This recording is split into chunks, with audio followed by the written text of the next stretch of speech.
Hello, everyone. I hope your day is starting off as well as mine. It is Wednesday. We are almost there. And today I decided to do a Wednesday Wisdom Nugget. So I'm just going to get straight to it. Today I am talking about moving in silence. So I'm going to go straight to the word. This is the New International Version. I am coming out of Proverbs chapter 10, verse 14. And it reads, "Wise men store up knowledge, but the mouth of a fool invites ruin." So I'm starting with 14, and I'm also going to skip to verse 19. Verse 19 reads, "When words are many, sin is not absent, but he who holds his tongue is" what? "Wise." So let's talk about that. Basically, that is saying loose lips sink ships. Have you ever heard that saying? The person that just talks and talks and talks and talks.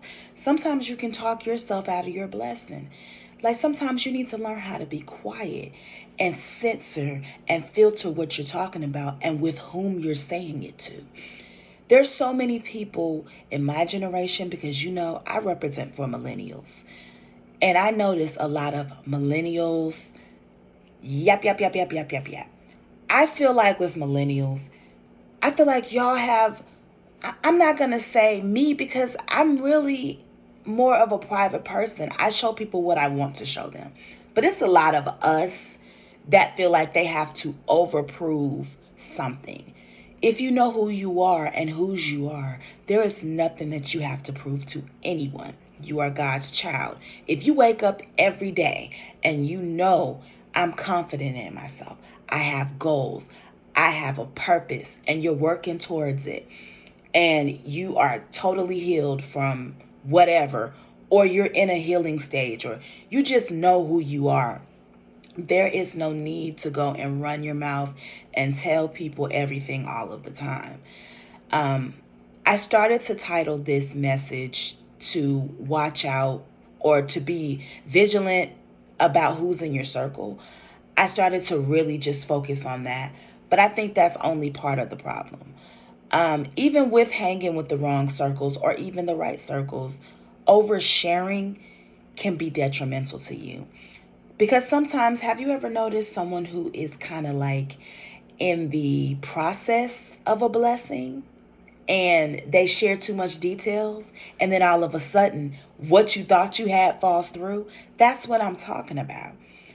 Especially when you know something is not solid and you know that something hasn't been finished. For instance, if you are around your friends and you know that you're getting a house built from scratch, and you're showing your friends the blueprint. I know you're excited, but you're telling them everything and this, that, and the third. And then something happens and they come to you and they're like, "Hey, this project, we can't do it." Sometimes, let me put it this way. Sometimes you think that you have people in your corner and they're really not your people. You could be informing a snake. You could be informing an informant. You could be informing the FBI. Like, you have to be very careful. And for the people that say, "Oh, I know my friends, I know who to trust." Well, Jesus thought he knew his disciples, but Judas betrayed him. I mean, and if it can happen to Jesus, it really can happen to you. So come on now. I don't care how much you think you trust people, they can still turn their back on you. They can still betray you. They can still be snakes to you. They can still lie to you. Friends, family, relationships, it doesn't matter. I said people. People. And it's normally, you know who hurt me the most?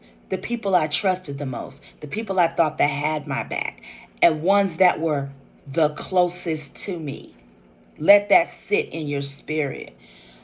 Those are the people that hurt you the most. The ones that you're like, "I would do anything for this person. I would literally give my life for this person," and you betray me like this. That's where all my betrayals came from. That's where all my backstabbings came from, where everyone lied on me, everyone mistreated me. I'm telling you, that is why in your circles, if it's very, very, very, very, very sensitive information, or you know that your goals are not accomplished yet, why are you sharing them?